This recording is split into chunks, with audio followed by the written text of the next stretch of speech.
welcome back to our channel. Want to step on today's video? I'm going to show you how to know if you're banned on Yubo. It's very quick and easy, so let's get started. First, open the Yubo app on your phone. If you don't have the app yet, you can get it from Google Play Store or the Apple App Store. Once you do that, on your screen, you can see two options: continue with Apple or login.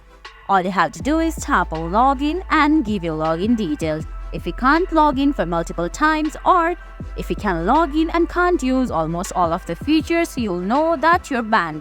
All you have to do is go back and tap on terms of services or privacy, and you have to see if you violated any terms of service or community guidelines. If you've not violated any of them, all you have to do is go to support@yubo.live and write a mail to them giving proofs that you have not done anything. And guys, that's it. That's how you know if you're banned on Yubo. I hope you found this video helpful. If you did, please give it a thumbs up, leave a comment, subscribe to our channel and hit that bell icon. See you in the next video. Thanks for watching.